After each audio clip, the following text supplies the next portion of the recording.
अहिल्यानगरकरांनो सावधान, पुढील 4 दिवस हवामानाचा मोठा इशारा.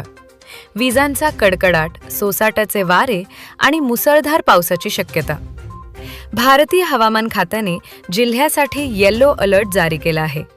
नेमका काय आहे हा इशारा, कोणती काळजी घ्यायची आणि प्रशासनाने नागरिकांना काय आवाहन केले आहे, पाहूया ही महत्त्वाची बातमी. नमस्कार, आपण पाहत आहात निर्भीड जनता न्यूज. बातमी आवडल्यास व्हिडिओला लाईक करा, चॅनल सबस्क्राईब करा, शेअर करा आणि आपल्या प्रतिक्रिया कमेंट्समध्ये नक्की नोंदवा.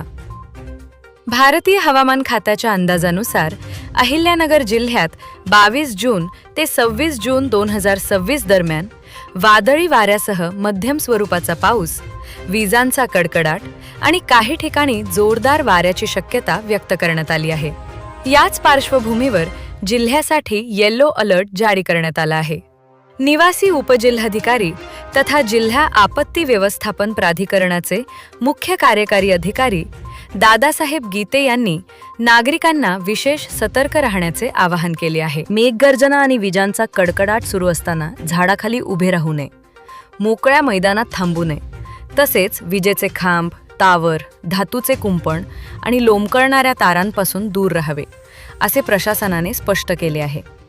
शेतकऱ्यांसाठीही हा इशारा महत्त्वाचा आहे. वादळी वारे आणि पावसामुळे शेतीमालाचे नुकसान होऊ नये म्हणून शेतमाल सुरक्षित ठिकाणी साठवून ठेवण्याचे आवाहन करण्यात आले आहे. तसेच जनावरेही सुरक्षित ठिकाणी हलवावीत, असे सांगण्यात आले आहे. धरण परिसर, नदीकाठ आणि कालव्यांच्या परिसरात पर्यटनासाठी जाणाऱ्या नागरिकांनी विशेष काळजी घ्यावी. धोकादायक ठिकाणी सेल्फी घेणे किंवा पाण्यात उतरणे टाळावे, असेही प्रशासनाने स्पष्ट केले आहे.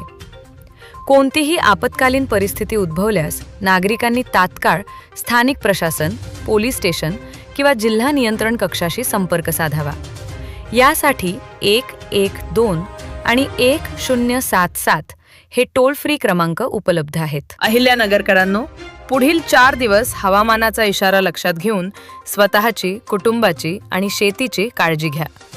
प्रशासनाच्या सूचनांचे पालन करा आणि अफवांवर विश्वास ठेवू नका.